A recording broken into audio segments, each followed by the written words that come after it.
Welcome to this lecture series on pulse width modulation for power electronic converters, where we have been dealing with pulse width modulation for different kinds of DC-AC converters essentially. So, we have had these various course modules which are like overview of power electronic converters and applications of voltage source inverters and so on and so forth. So, after that we looked at the purpose of pulse width modulation and the low switching frequency PWM, how to produce it at low frequency. This is something we will look at again today in the context of pulsating torque.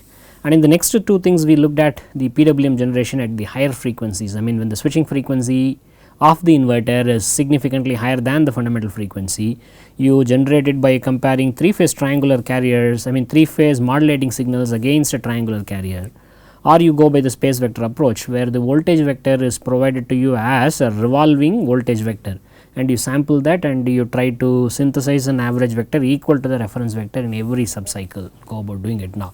So, these two modules are essentially on the generation at the higher switching frequency side, and from now onwards we have started looking at the waveform quality aspect. For example, this line current ripple is one aspect of waveform quality. You want to produce sinusoidal currents. So, you want to apply a sinusoidal output voltage, however, your inverter has harmonics also. The harmonics lead to harmonic currents, and therefore, you have certain current ripple, which is actually the sum of all the harmonic currents. So, we tried to analyze this line current ripple. We mostly did it in the space vector domain, and we would we try to get some measure for the RMS ripple current that is flowing through the line. Then in the subsequent module, we looked at the DC side, we looked at the DC link current. This is the last couple of lectures we did this now. How is the DC link current, and then to understand the nature of the current that flows through the DC capacitors also. So, once again we come back to analysis of torque ripple, which is again on the waveform quality aspect now. This is kind of closely related to the line current ripple. So, here you are worried about the harmonic currents produced by the harmonic voltages. Here we are worried about the harmonic torques produced by the harmonic voltages now. So, you have harmonic voltages, the harmonic voltages produce harmonic currents as well as harmonic fluxes. So, because of that you essentially start getting pulsating torque. If only fundamental current were flowing through that and there are only fundamental flux in the machine, there will be a fixed torque, there will be no ripple. So, because of harmonics in the fluxes and currents, they are actually your ripple now. So, today we will start with that now. So, to analyze the torque ripple, we will look at two situations primarily, that is, one is we will look at low switching frequency, that is when really the pulsating torque is pretty much high, and we will also try to extend it at the high frequency side, and we will extend the analysis of the line current ripple to the analysis of torque ripple. So, this lecture, that is in today's lecture, we will predominantly focus on the low frequency aspect, and in the coming lecture we will focus on the higher switching frequency case, and we will do some analysis similar to what we did for line current ripple and go for torque ripple. So, for now we are now going to look at low switching frequency PWM and analyze the pulsating torque now. So, that is why I said that there is going to be low switching frequency PWM. We might have a quick review on that if necessary, and then we will look at the voltage, current and flux harmonics when you are feeding an inverter, not just the sinusoidal voltage, but also the harmonic voltages. The harmonic voltages are going to generate harmonic currents in any load, and in a motor harmonic voltages are also going to lead to harmonic fluxes.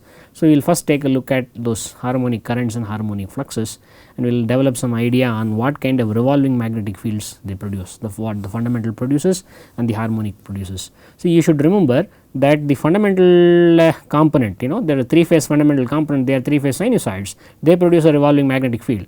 You take any other harmonic voltage also, like the 5th harmonic voltage or 7th harmonic voltage, that is also a 3-phase balanced sinusoidal voltage, but it is just at a different frequency and it might have a lower amplitude. So, it will also produce a revolving magnetic field.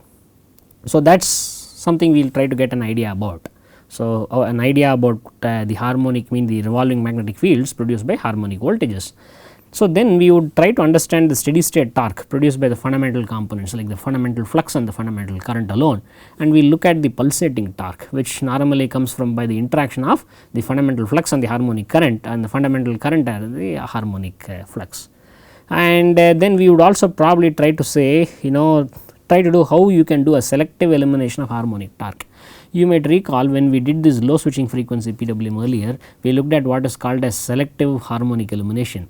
What we tried to do is we tried to produce a PWM voltage waveform which gave us the necessary fundamental voltage, but eliminate a specific harmonic voltage. We call that as specific elimination of harmonic voltage or specific selective harmonic elimination. Now what we do is we will try see how we can selectively eliminate an harmonic torque. We will get some idea on how to do about it now. Then in the subsequent lecture most probably we will move into this high switching frequency PWM, and we will try to do the analysis of pulsating torque in the space vector domain, and maybe have a comparative analysis of different PWM techniques, and possibly design a space vector based PWM technique for reducing torque ripple. So you might recollect that in space vector methods we had apart from the regular conventional space vector PWM and bus clamping PWM, we also had some advanced bus clamping PWM methods. Some of them can actually contribute to reducing the torque ripple. That is something that we could see in the next class. So now I would call this as analysis of torque ripple in induction motors 1 with particular focus on the low switching frequency. So this is the voltage source inverter which we have been seeing over the last several lectures, and the motor, now in this case we are now clearly looking at a motor being connected. These are the RYB terminals of the motor. So the motor is not shown here, and this is the DC side. There is a DC voltage of VDC applied here, and this is the DC midpoint OHO. So you can look at some examples of low frequency PWM waveforms. Remember, these have actually been given in the context of a single phase inverter, but it does not matter. So let us say you have an AC load, but you have a DC voltage available. What you can do is you can apply this DC voltage initially and then with a sine reversal like this and go about doing it. So you can apply it as a square wave through an inverter. So what could be called as a square wave single phase inverter, and you can produce such an output across this. Now as we have already seen, this has a fundamental component. If this is V, that fundamental component will be 4V upon pi. That would be the peak value of the fundamental component. We will just go over it and come like this part now. So in case you want me to draw that, I can do that. So it will have a fundamental component, it will go slightly higher than that and come back and go and take it over like this. Okay. Yeah. So you cannot control this fundamental voltage, and that is the reason why you would want such kind of pulses. So by such pulsation, what you can do, you can reduce the fundamental amplitude like what I have shown here. These are all certain things we have discussed in good detail when we did the purpose of PWM and the low switching frequency PWM now. So the second waveform gives you some way of controlling that, but it still has a high harmonic content. So the third waveform, for example, can give you a very good way of controlling the fundamental voltage, and also it controls the harmonics much better. You can see that you look at the sinusoids, it will be very clear that the pulse widths are equal here. Here the pulse widths are modulated in a particular fashion. Incidentally, they are modulated in a sinusoidal fashion here. The width is very high and it is low, it varies in a sinusoidal fashion. And you will see that the fifth harmonic could be very high here, for example, whereas in this case that will be pretty low. So the harmonic content improves. So the lower frequency harmonics we are able to reduce significantly. It will result in a very good quality waveform, current waveform through the load. So these are certain examples of low frequency PWM, which you can look at it, these as possible outputs of single phase inverter. Now let us take an 3-phase inverter's output, some typical voltage low switching frequency PWM waveform. So I have not indicated the harmonic orders here. We are trying to look at some low voltage harmonic spectrum of some low frequency PWM. So it is switching at some frequency, there is some PWM waveform being produced. So the PWM waveform, the voltage waveform that is applied, we are looking at the inverter's output. So the line to line voltage will not have the third harmonic, etc. First what you find here is this is the fundamental component. This is the fundamental component. Then you have 5th and 7th harmonics. Then you will have 11th and 13th harmonics. Then you will have 17th and 19th. If necessary, I can write them for you. Write it down. This is 1 fundamental. This can be 5 and 7. And this would be 11, 13, this would be 17 and 19. So this is the harmonic order n, and this is the amplitude of any harmonic voltage, we will call it Vn. So this is just a typical waveform that you might have, where this is the PWM waveform has been represented in terms of this. So what you want is only some fundamental voltage, whose amplitude may be called as V1, but what you are getting is all this. V5, V7, V11, V13, V7, V19, etc. also getting applied on the load. So this V5 is certainly going to cause some I5 when applied to a linear load. this V7 is going to cause certain I7 when applied to a linear load. So, this is all going to cause 5th harmonic current, 7th harmonic current, 11th harmonic current, 13th harmonic current and so on. For example, when you feed them to an RL load. Now, we are going to feed it to an induction motor load. So, this will also produce in an induction motor also this 5th harmonic voltage will produce 5th harmonic current, 7th harmonic voltage will produce 7th harmonic current. Not just that, the 5th harmonic voltage will also produce a 5th harmonic flux, and the 7th harmonic voltage will also produce a 7th harmonic flux. So, we are going to take a look at these current harmonics and flux harmonics, review the current harmonics rather and look at the current flux harmonics in some detail today. So, if you want to look at what is the effect of the applied voltage, the applied voltage has a fundamental component and has harmonic components. So, as far as the fundamental component is concerned, it is a sinusoidal voltage. It is, you can look at the per phase equivalent circuit. It is a, the fundamental is balanced in a 3 phase sinusoid. You can look at the per phase equivalent circuit of the induction motor. This is the rotor side, this winding resistance and the leakage inductance. This is the magnetizing inductance. This is for the stator, and this is the rotor's leakage, and this is the rotor resistance RR divided whereas is the slip. As you know, slip is what is slip? This is synchronous speed minus the rotor speed divided by the synchronous speed. So, the rotor does not rotate at the synchronous speed, it rotates slightly lower than that. A measure of that is the slip now. So, this is the fundamental equivalent circuit. So, you can apply your fundamental voltage to this, and whatever current drawn by this circuit is the fundamental current that you should expect your motor to draw. This is something that we have seen even before. Now, if you apply the harmonic voltage, you consider some nth harmonic voltage, this is Vn, and the machine model now reduces to Ls and Lr. As we have seen also in earlier cases, what happens when you are applying a harmonic voltage, the slip is very high, close to 1. We will also probably have a chance to relook at it now today in a short while from now. So, this S normally for the fundamental will be very low, like 0.02, 0.03, therefore, RR by S will be very big. Whereas, for harmonics this S will be almost close to 1, and therefore, RR by S is almost RR, and which is actually a small quantity. So, this is effectively for the harmonics it is Lr, and Lr coming parallel with Lm, Lr is very small, and therefore, it will dominate over Lm, and therefore, you have only Lr. And once again at high frequencies this reactance is going to dominate over this resistance, and therefore, the motor will be effectively seen as only the sum of its 2 leakage inductances, and that is what is shown here. So, it is just the 2 leakage inductances, and it is a model, it is a harmonic model of the induction motor or harmonic equivalent circuit. And this equivalent circuit, if Vn is your amplitude of the nth harmonic fundamental, Ls and Lr are your leakage inductances, Vn upon n omega times Ls plus Lr is going to be your nth harmonic current amplitude. So, this gives you a very convenient way of calculating what is your nth harmonic currents now. So, let us slightly get into the details of the motor now. So, this is the stator winding, the outer side is stator, and you have the windings, the conductor sitting in the inner periphery of that, and this is the rotor, and what you have in between is the air gap. Okay. So, you look at this, this is your R phase winding, that is the coil is going, coming out, maybe going, coming like this, and then going there, and then coming like this now. So, it goes on like this.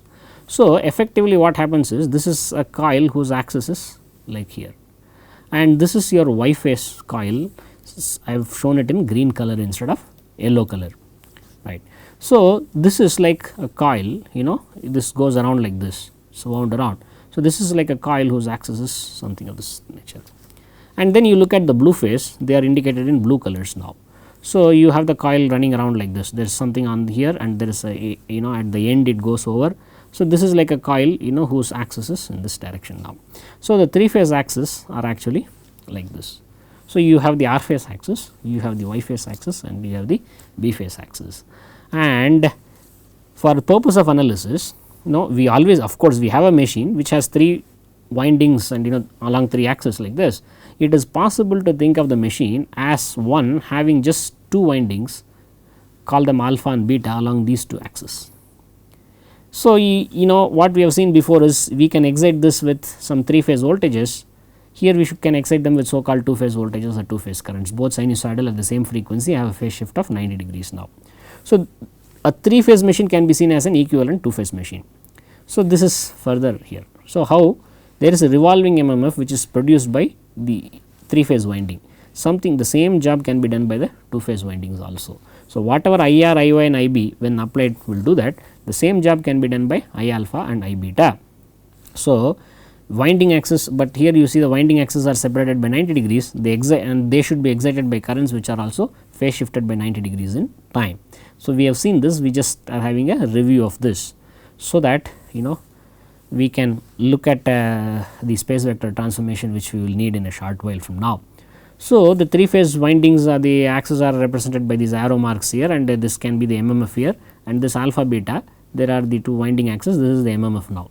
So, you can look at this MMF as a result of the currents flowing through R, Y and B windings, the same MMF being produced by currents I alpha and I beta flowing through alpha and beta windings now.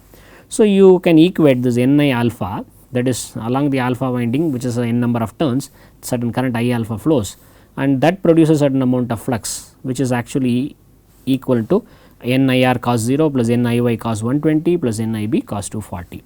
And again there is this beta axis winding, and there is some beta I beta current flows through that produces an MMF Ni beta in this direction. The same thing is produced by the 3 phase winding as given by here, NIR sin 0 plus NIY sin 120 plus NIB cos 240. I mean this should be sin, I am sorry, there is an error here, please change it over to that now. Okay. So,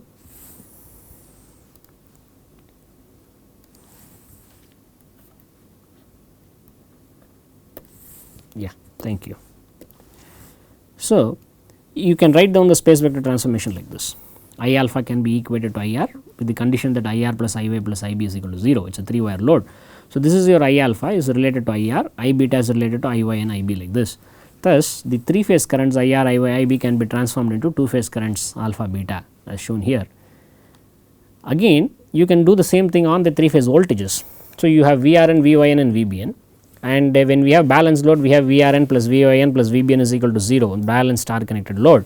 So, you can write your VR alpha like this as 3 by 2 times VRN and V beta as root 3 by 2 times VYN minus VBN.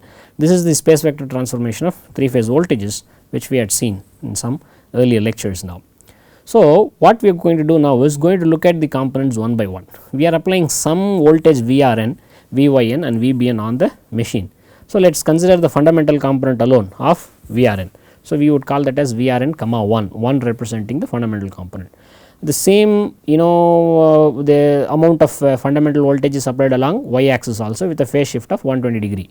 So, we would call that as VYN comma 1. This VBN is the B phase line to neutral voltage applied on the load, VBN comma 1 is the fundamental component. So, let us call this as Vm sin omega t. So, this would be Vm sin omega t minus 120, this would be Vm sin omega t plus 120.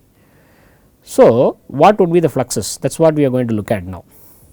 Now, if you have your applied voltage VRN1, that is the sinusoidal mean the fundamental voltage applied, that is equal to the IR drop. This Rs is the stator resistance and IR1 is the fundamental current through R phase. So, this is IR1 Rs plus d psi R1 by dt. This is the rate of change of flux linkage now.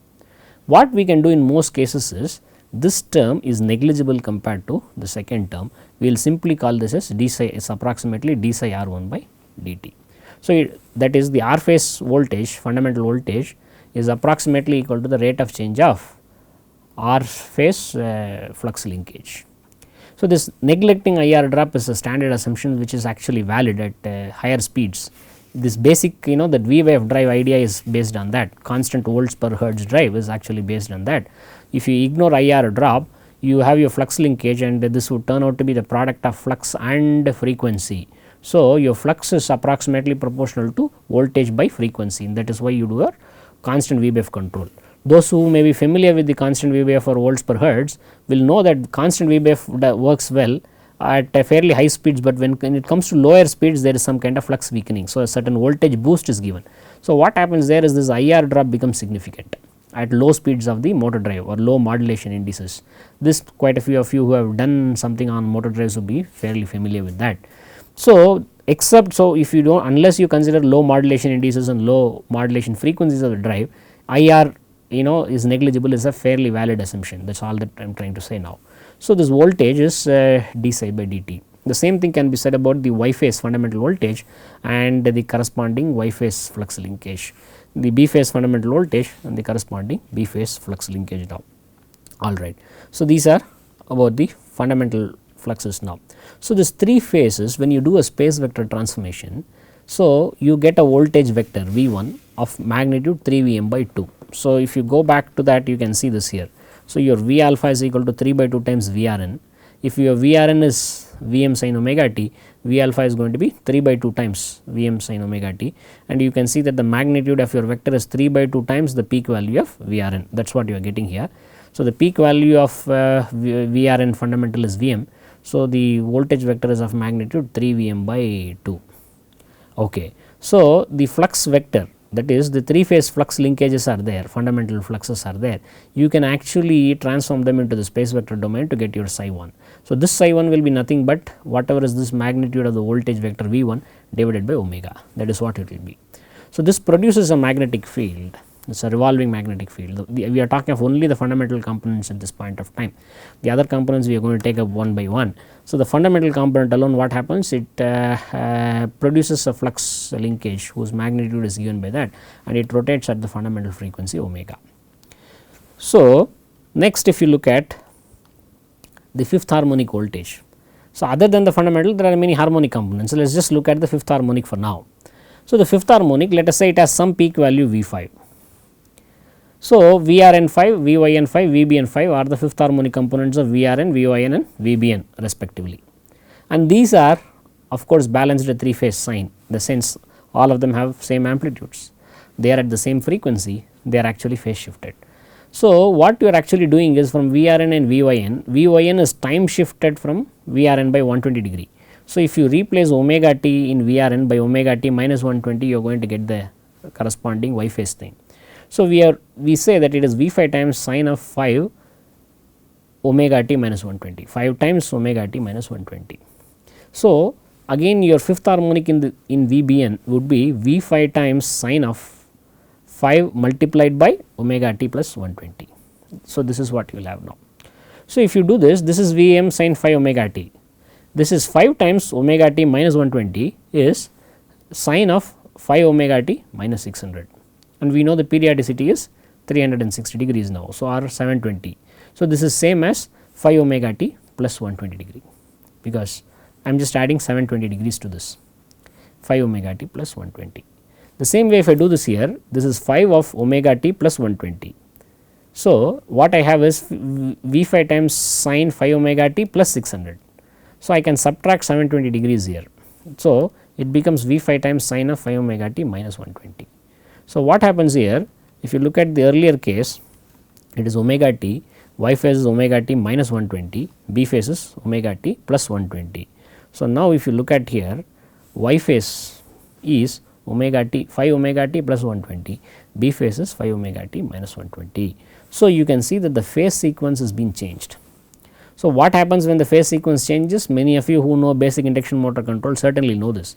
If you just interchange 2 of the terminals, the motor will start running in the opposite direction. So, the same way what I mean, that essentially means that these fellows, the fifth harmonic voltages, are going to produce a magnetic field which actually runs in the opposite direction, because you know they give you a different phase now. So, they produce a magnetic field in the opposite direction now, which we will look at it in little more detail as we go by. So, this is the 3 phase fifth harmonic flux. How is it related? The IR drop is negligible is even more valid here, because there is not so much of current and the resistance itself is negligible compared to the reactances. So, the fifth harmonic voltage is equal to the rate of change of the fifth harmonic flux. So, the same thing is for R phase, Y phase and B phase. So, we get some d psi r y etc. now, and psi r 5 is sinusoidal. So, d by dt of that is again sinusoidal, of course, this is sinusoidal. So, what you will only have is you will have a omega term coming up here. So, you will have the psi r 5 amplitude will be V r n 5 by omega. So, this can roughly be written as omega multiplied by certain amplitude here. So, you have this equation. So, as I mentioned before, it produces certain amount of flux and that revolves in the opposite direction. Okay. So, the psi phi is going to be V phi times V phi divided by phi omega, that is what you get from here. So, you get the psi phi is equal to V phi by phi omega, and this fifth harmonic, as we had seen earlier, is also causing currents, fifth harmonic current. The fifth harmonic current can be given by V5 by 5 omega L, where L is the stator leakage inductance plus the rotor leakage inductance of the induction machine. So, okay. So, this is what I mean, in some sense these two equations sum up the effect of the fifth harmonic voltage applied on the machine. This is the fifth harmonic flux and this is the fifth harmonic current. So, in the flux it is interesting to see, this is the magnitude, what is the frequency and what is the direction. As we already saw, the direction of the flux is opposite to that. This is in the anti-clockwise direction, whereas this is in the clockwise direction. So, this revolves in this direction, and at what frequency? It is 5 omega, because that is the applied frequency. So, this revolves at 5 omega. So, the relative speed, if you look at, is 6 times omega, that is the relative speed of the fifth harmonic flux with respect, or the fifth harmonic magnetic field with respect to the fundamental magnetic field is 6 times omega. So, this the causes what is called as sixth harmonic torque, as we would see a little later. Now, let us also look at the seventh harmonic voltage. So, the seventh harmonic voltage, let us in the R phase we will call it as VRN comma 7. As we have seen now, VRN stands for the R phase line to neutral voltage, the instantaneous voltage. This 7 stands for the harmonic order. So, this is the seventh harmonic component. The same way this is VYN 7 and VBN 7 now. Let us say the amplitude of the seventh harmonic component is V7. So, this is some V7 times sin 7 omega t is, let us say, is the VRN now. And what is VYN of 7? It is V7 sin 7 multiplied by omega t minus 120, and that is V7 sin omega t minus 840. So, you can add 720 degrees to that, 360 or 720 whatever, because it is periodic over 360, the whole thing is periodic over that. So, if you add 720 degrees to that, you get V5 sin omega t minus 120 degree. Now, if you look at the seventh harmonic of B phase, that is going to be V7 sin of 7 times omega t plus 120, which is actually V7 sin 7 omega t plus 840. So, this is plus 120 degree. So, you can see that the phase sequence is same as fundamental. This is R phase as 7 omega t, Y phase is 7 omega t minus 120, and the B phase, its phase angle is 7 omega t plus 120 degree. So, this is same as the fundamental, the phase sequence is same as the fundamental, but the magnetic field, so it will also revolve in the same direction as the fundamental. So, you can do this analysis for 11th and 13th. For 11th, you will find that it is like the fifth harmonic, it produces a magnetic field in the opposite direction, whereas for 13th, like 7th, it will be producing a magnetic field in the same direction as the fundamental. So, the same way you can look at 17 and 19, 23 and 25. So, you can actually generalize all this, this is what you will get if you go looking by harmonic after harmonic. So, all the harmonics which are like 6k minus 1, where k is an integer like 5, 11 etc., they would produce revolving magnetic fields in opposite directions, and the other ones would produce in the same direction as this now. So, let us look at only 5th and 7th, so that they are representative of the rest of the harmonics, and also 5th and 7th are the most prominent ones in low frequency case, because higher the harmonic voltage, the harmonic currents are anyway better filtered. Therefore, the problems of higher harmonics are a little lower than the problems caused by the lower frequency voltages. So, let us focus on 5th and 7th here and go a little further. So, the 7th harmonic certainly drives certain amount of produces a magnetic field, and that is like V7 by 7 omega. So, the 7th harmonic voltages, the 3 phase voltages, you transform them into the space vector, you will get some voltage vector V7 magnitude.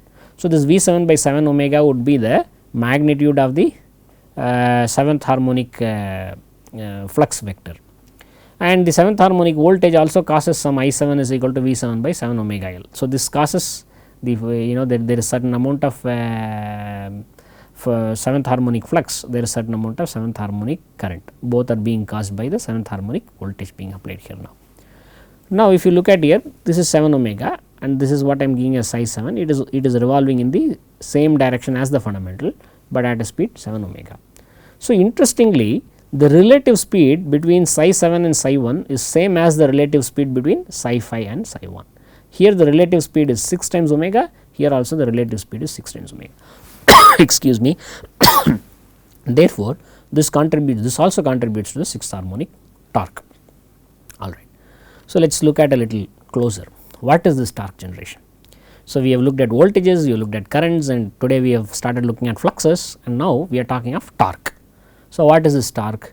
Let us first look at the steady torque produced by the fundamental components. That is, you have sinusoidal machines, induction motors fed with sinusoidal voltages, they produce steady torque, right. So, these fundamental voltages we are applying, they cause fundamental currents and fundamental fluxes. These fundamental currents and fundamental fluxes would also produce a steady torque.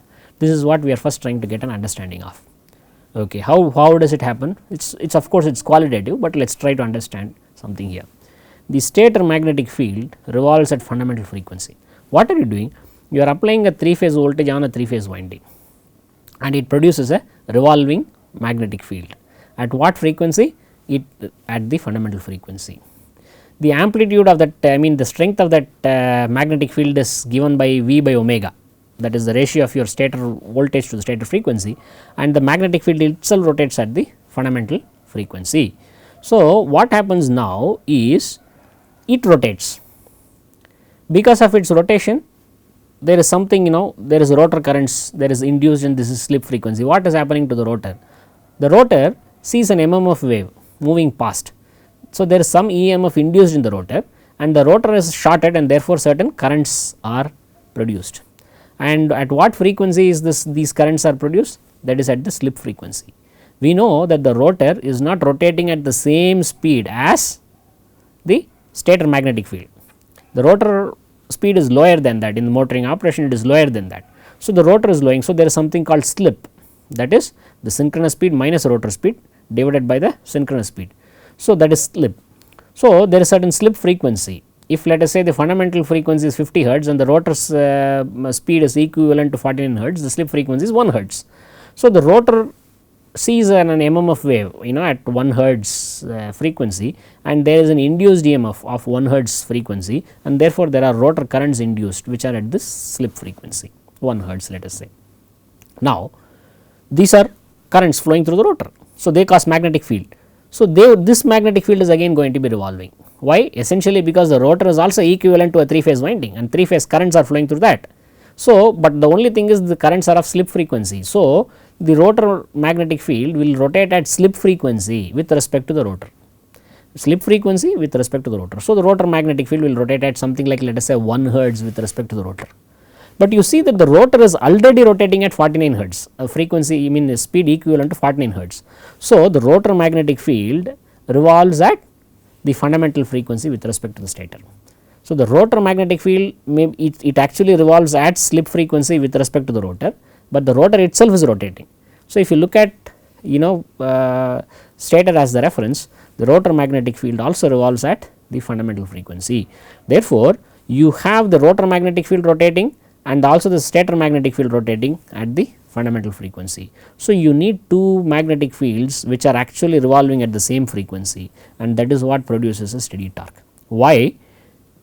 Because the torque is nothing but a kind of cross product of these two magnetic fields. So, cross product means it depends on the strength of the first field and its strength of the second field and sine of the angle between the two fields. And if in a steady state situation, there are two steady magnetic fields, or their relative speeds are equal, they have a constant angle between the two. Let us call the angle as delta. So, some sine delta, that sine delta is a constant.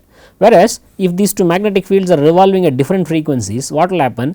That delta will keep on changing, therefore, sine delta will keep on changing, and so over a period of time it will average to 0. So, if these two magnetic fields are not at the same frequency, they are going to produce a torque which is actually pulsating in nature. This is what we are going to study, because the harmonic voltages are actually causing that.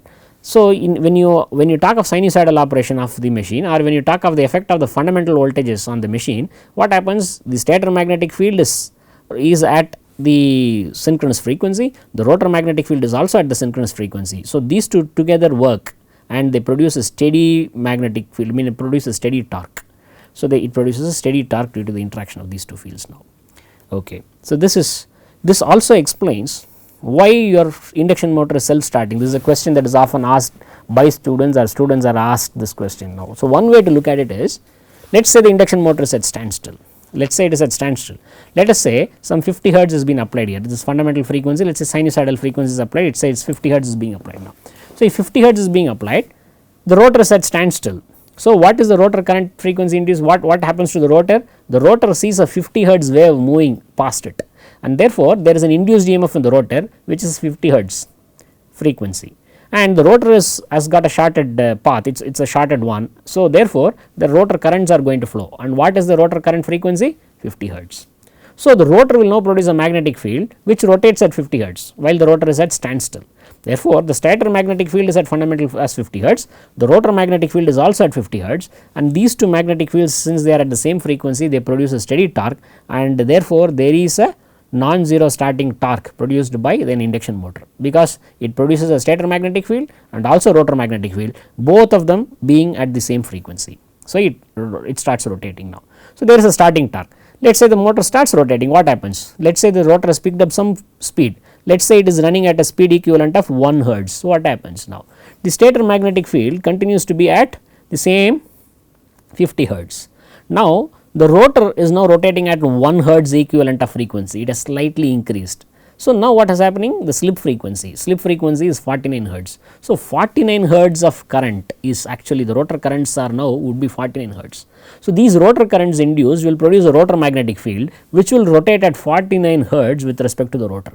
So, if the rotor magnetic field is rotating at 49 hertz with respect to the rotor, and the rotor itself is rotating at a speed equivalent to 1 hertz, then the rotor magnetic field is rotating at the fundamental frequency, I mean at 50 hertz with respect to the stator. So, the rotor has picked up speed, it has come to 1 hertz, still the rotor magnetic field and the stator magnetic field are both at 50 hertz, and therefore, the machine continues to produce torque. So, if the machine goes on accelerating, so the rotor speed may be 10 hertz, in that case the slip frequency will be 40 hertz. So, the rotor magnetic field will still be 50 hertz, same as the fundamental. The rotor has accelerated further, the rotor has gone to say something like 25 hertz. So, during that time, so the rotor magnetic field is at 25 hertz, the rotor itself is rotating at 25 hertz. Once again, the rotor magnetic field with respect to the stator is 50 hertz. So, both the stator and the rotor continue to produce at the same thing, and the rotor goes on accelerating till when? Till it reaches a speed which is reasonably close to your fundamental frequency, that is what you call a slip. It will not reach the slip, I mean it will not reach the same speed as the synchronous, what is called as the synchronous speed. If it reaches the synchronous speed, then what happens? The slip is 0. When the slip is 0, the induced EMF in the rotor actually becomes 0, and there are no currents, and no appreciable currents, and there is no appreciable torque. So, it goes to something close to 50 hertz, maybe 49.8, 49.5, that depends on the torque demanded, how much, I mean depends on the load torque. So, it goes to some frequency which is close to 50 hertz like 49 or 49.5. So, the slip frequency is 0.5 or so. So, the slip frequency at which it settles down is actually dependent on the load, or it is a measure of really the load torque. So, this is how you can actually explain the why an induction motor is really starting or self starting. So, whereas this is not true with a synchronous machine. A synchronous machine, what happens? The stator frequency is very similar to an induction motor. So, it is a 3-phase winding, you may be applying 3-phase voltages. So, it produces a revolving magnetic field at synchronous frequency, but how about the rotor? The rotor is at standstill. So, if you excite DC through that, it is not producing a revolving magnetic field at synchronous speed, therefore, it cannot start. But if you have done something and made sure that the stator and the rotor are rotating at the same speed, that is the rotor is also rotating at the synchronous speed, the rotor carries DC, therefore, the rotor magnetic field will also be at the synchronous speed, the stator magnetic field is also at synchronous speed, and then the synchronous machine starts producing torque. So, any machine can produce a steady torque only when the stator magnetic field and the rotor magnetic field are kind of stationary with respect to one another, only then it can produce a steady torque now. Alright, this is a DC machine does it in much simpler fashion, so it does not rotate at all. So, there is always a stator magnetic field, there is a rotor magnetic field or the armature magnetic field, they are in quadrature. So, when the torque increases, the armature field is made stronger, and the torque produced there is actually an interaction of these two things.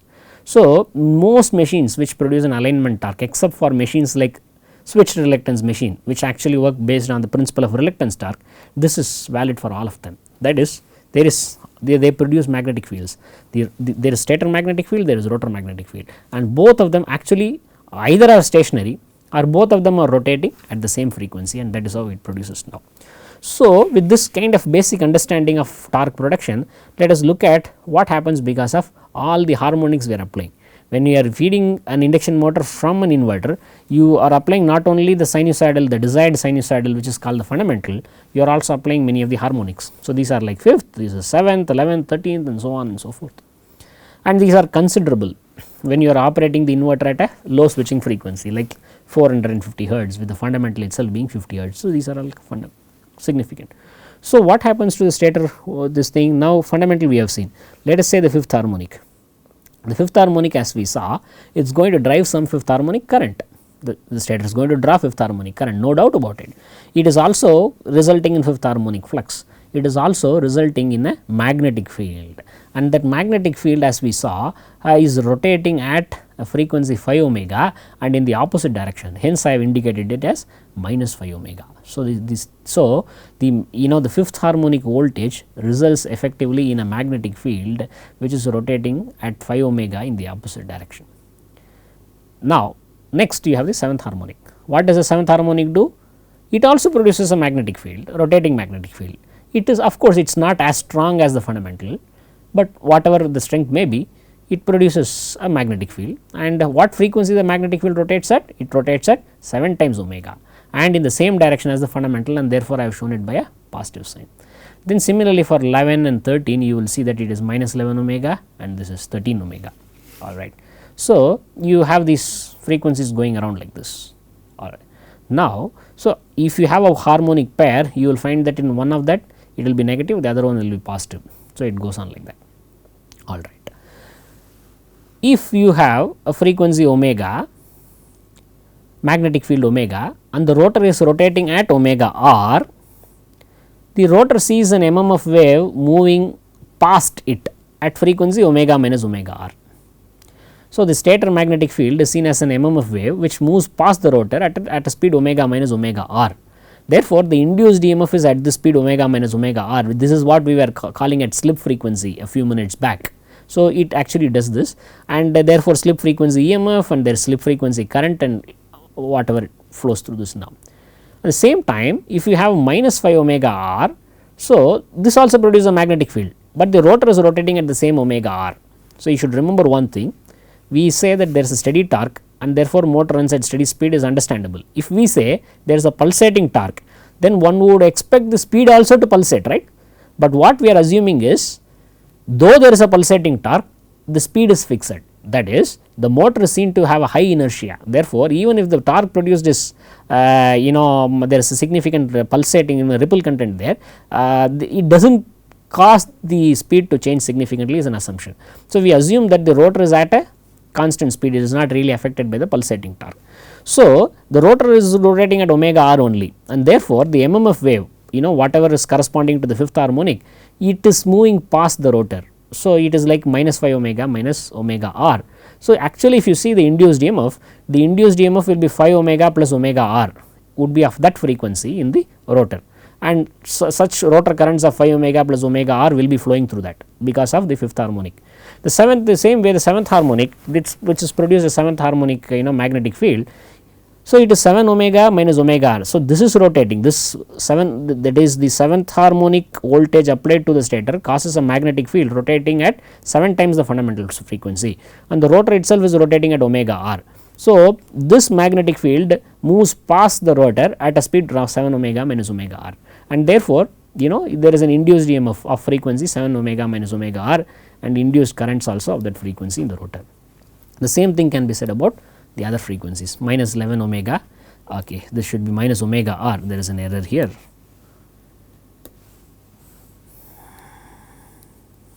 All right. So, you can see that the rotor magnetic fields are at the same frequency with respect to that. This is also here, there is some. So, now does the rotor produce a magnetic field? Yes. Why? Because the MMF waves are moving at these frequencies, and therefore, there are induced EMFs at these frequencies, and the rotor provides a shorted path, and therefore, there are induced currents at these various frequencies. Every one of these frequency current is going to produce a magnetic field, and this magnetic field is going to be rotating at a speed omega minus omega r with respect to the rotor. this is going to rotate at a speed minus 5 omega minus omega r with respect to the rotor. This is going to cause magnetic field rotating at 7 omega minus omega r with respect to the rotor. This is what I have tried to indicate now.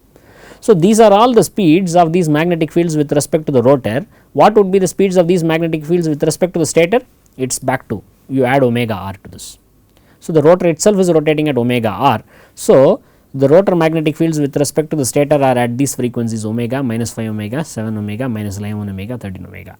So, just let us take a look at it again. See, this is a fifth harmonic voltage. What does a fifth harmonic voltage do? It produces a fifth harmonic, it produces a revolving magnetic field, because it is also sinusoidal, it is also balanced sinusoid.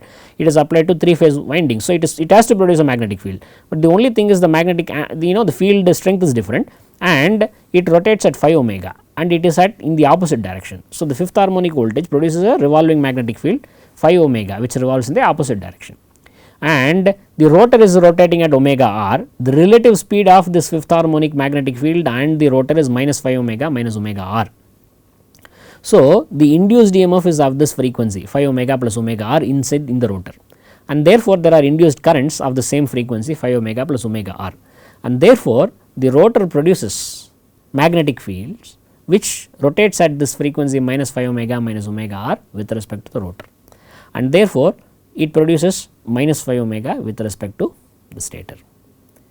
So, you can see that the stator magnetic fields are at some frequency, the rotor magnetic fields are also there at these frequencies. The only thing is, this is a strong magnetic field and this is also a strong magnetic field, therefore, they will produce considerable torque, whereas this magnetic field and this magnetic field they are not strong enough, or any harmonic, for example, take fifth harmonic here and seventh harmonic here, there this is low and this is this is weak and this is also weak. So, you could actually ignore all the interactions between the between a magnetic field produced by a harmonic in the stator and a magnetic field produced by a harmonic in the rotor. Their interactions can all be ignored.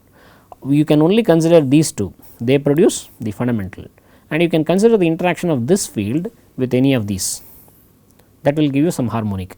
Similarly, you can consider that will give you the pulsating torque. You can consider the interaction of this with any of these, that is also going to give you the pulsating torque. So, this is where we are going to do this now. So, one way to look at it is you can look at the magnetic field. What do you mean by magnetic field? We try to look at it. So, you can either look at it as a flux or certain amount of current. So, one way to do that is to look at it as the the stator side flux, for example, and the rotor side current. So, the stator magnetic field, for example, if you are looking at the fundamental magnetic field by the stator, you can actually look at the fundamental flux corresponding to the stator, and the rotor magnetic field can actually be represented by the rotor harmonic currents, and so you can consider the interaction between the fundamental flux and harmonic currents, say the stator fundamental flux and the rotor harmonic currents. Similarly, these will produce pulsating torque. Why? Because this is one magnetic field, this is another magnetic field. This fundamental flux corresponds to that steady magnetic field which is at omega. The harmonic currents they are magnetic fields which are actually rotating at different frequencies. So, the angle between these two magnetic fields keeps on changing and sinusoidally, if delta is the angle between the two, it varies as sin delta, and that is an alternating function. So, it averages to 0. So, there is no steady torque produced by that, but there is a pulsating torque produced by this. So, we are going to, but and when I am saying magnetic field, I have to represent it either in terms of flux and in terms of current. So, we will normally say it is an interaction of one flux, say the stator side flux and the rotor side harmonic current. So, in the stator side flux, we can say the fundamental flux on the stator side and the harmonic currents on the rotor side. We can look at these interactions. Similarly, we can also look at the interaction of the fundamental current. So, let us say the rotor side fundamental current and then the stator side harmonic fluxes. You can also look at the interaction of harmonic fluxes and harmonic currents. So, this is basically interaction between two harmonic fields, which is actually magnetic field produced by some stator harmonic and some rotor harmonic. As I told you before, this is quite weak and therefore, we can always ignore this. This is perhaps the strongest. Why? Because your fundamental flux is always near 1 per unit, near 100%, and the harmonic current. If you look at the harmonic current, what causes that harmonic current? It is basically some harmonic voltage divided by the harmonic reactance now. in the case of if you consider harmonic current and harmonic flux, they are essentially same, because they are all both are related to the harmonic voltage. But here it is harmonic voltage divided by, let us say, the magnetizing inductance. This is the same harmonic voltage divided by the leakage inductance. So, to put it in very simple terms, if you magnetizing inductance is much bigger and this is leakage inductance is much smaller. So, when you divide the harmonic voltage by magnetizing inductance, what you get is small actually. So, whereas this is considerable because you are dividing it by leakage inductance. If you are going to express the inductances in per unit terms, this leakage inductance is going to be very small. Therefore, that harmonic voltage divided by leakage inductance is going to be bigger, whereas harmonic voltage divided by the magnetizing inductance is going to be lower. So, that is a simple argument that one can give to say why this will be more dominant than that. So, what we would normally actually both could be considered, but normally this is the more predominant term that you would actually look at now. So, you can see that you have the fundamental flux and it interacts with 5th and 7th harmonic. Fundamental interacting with 5th harmonic current would, for example, produce 6th harmonic torque, and the fundamental interacting with the 7th harmonic would also produce the 6th harmonic torque. Again, you have fundamental flux, it would interact with the 11th and 13th. So, the relative frequency is still 12, that is the interesting point. It is fundamental, it has a magnetic field in one direction, this is 11th harmonic is 11 omega in the opposite direction, and this is the 13th harmonic produces 13 field at 13 omega in the same direction. The relative speeds between the magnetic field is always 12 here. So, it produces a 12th harmonic torque, and similarly you will have 6, 12, 18, 24 etc. These would be the harmonic torques produced in a motor. The motor, the applied voltages are 5th, 7th, 11th, 13th etc., like 5th, 7th, 11th, 13th etc. So, the harmonic currents are also 5th, 7th, 11th, 13th etc., but interestingly the harmonic torques are of order 6, 12, 18, 24 etc. The 5th and 7th interacting with fundamental produces 6, the 11th and 13th harmonics interacting with fundamental produces 12th, and it so goes on and so forth now. So, we have some interesting papers, it is actually very old, it is a seminal paper, original work in this area. And to actually do the details with the per unit equivalent circuit of an induction motor, it is possible for you to calculate how much pulsating torque it is going to produce, for example, as a rate percentage of its, let us say when you are fed with a square wave, or when you are fed with a particular kind of PWM waveform, how to calculate the 6th harmonic torque, for example. It is possible to do that using the equivalent circuit of induction motor. This is one seminal work which actually explains how to do that now. I would strongly suggest this as a reference that you could go through to understand how such calculations can be done here.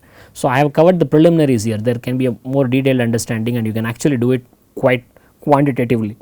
And the other reference is the lecture notes by Professor V. T. Ranganathan, this is lecture notes on electric drives. So, this also deals with this topic of pulsating torque and how you would go about calculating, and Professor R. Krishnan's textbook on electric motor drives also discusses something about it here. So, about how exactly you evaluate, you need to go into the details of the machine, and which these papers can actually give you. So, this being a PWM oriented course, I would want to give some idea on how you can avoid that torque. This is actually a difference. This sign has come out a little funnily here. So, this is actually the difference now. So, what happens is you can look through based on our previous discussion and these references, you can see that the 6th harmonic torque is produced by the interaction between the fundamental flux and the 5th and 7th harmonic currents. So, the fundamental flux and the 5th harmonic current produces some 6th harmonic torque, the fundamental flux and 7th also this thing.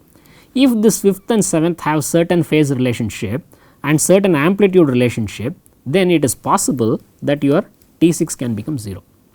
So, the amplitude relationship can be borne out very easily. If you know the 5th harmonic voltage, this is going to be V5 by 5, I5 is proportional to V5 by 5, because the 5th harmonic voltage has a reactance, this 5 times omega L. This is going to see a reactance 7 times omega L. So, I7 is proportional to V7 by 7, and if let us say they are actually in phase, that is whenever the fundamental is crossing 0, 5th is also crossing 0, then 7th is also crossing 0, then you can just take the difference, you can subtract this from that now. So, this part is proportional to whatever is given by the 5th harmonic, and the psi 1 V7 by 7 is a measure of the 6th harmonic torque corresponding to that. These could be such that if their amplitudes are chosen such that this cancel out, it is possible that you can have 0 6th harmonic torque. So, this is like we eliminated the selective harmonic voltages. If you remember the problem earlier, we have two variables here, alpha 1 and alpha 2 in one quarter cycle. I am just showing one quarter cycle of this. So, you have two variables, you can write two equations. You can write an equation for the fundamental voltage in terms of alpha 1 and alpha 2. You can write down an equation for fifth harmonic in terms of alpha 1 and alpha 2, and you can solve that and you get your alpha 1 and alpha 2. So, if you use that alpha 1 and alpha 2, you would have managed to get the fundamental, decide fundamental, and also eliminate a fifth harmonic. So, it is possible for you to get your decide fundamental and eliminate one harmonic voltage by going in for this alpha 1 alpha 2. The same way, the only procedure that I am suggesting is, instead of the first equation is V 1 is the desired value. The second equation, instead of saying V 5 is equal to 0, we will say T 6 is equal to 0, or V 5 by 5 minus V 7 by 7 is equal to 0. That should be the second equation. If you use those two equations and solve for this alpha 1 and alpha 2, you will be ending up with this sixth harmonic elimination. And we can actually look at it on this plane which we had looked at long back. For example, this alpha 2 and alpha 1 are the switching angles, and this corresponds to square wave operation. If you recollect our earlier lectures on this low switching frequency PWM, and this line would correspond to something like V 1 is equal to 0 per unit. So, a particular fundamental voltage will go like this, that is all the points along this line would actually give you a particular fundamental voltage now. Then we also looked at the sixth or fifth harmonic voltages and so on and so forth, right. For example, if you look at the points where V 5 is equal to 0, you will have some curve like this. This is a point where you will have all V 5 is equal to 0. Again, you may have some curve going like this, where your V 5 is equal to 0. So, the same way, you look at V 7 is equal to 0, you will have a situation where this is V 7 is equal to 0, this is some V 7 is equal to 0. These are lines where V 7 is equal to. We did all this when we did the selective harmonic elimination and so on and so forth now. So, on this plane, it is possible for you to select points where the sixth harmonic torque is 0. An example would be this point. This is an example. So, again if you look at both V 5 and V 7 are 0, you will see some points in the vicinity where V 5 by 5 minus V 7 by 7 is equal to 0. So, you can solve for this equation. V 1 is equal to, for example, 0.8 per unit, and V 5 by 5 minus V 7 by 7 is equal to 0 to eliminate sixth harmonic torque. You can try this as a home exercise, and we can anyway discuss this elimination in our next lecture before we go on to the high switching frequency. So, I thank you very much for your attention, and I thank you very much for your interest. I hope you found this lecture interesting, and I am looking forward to your participation in the next lecture on this topic. Thank you very much.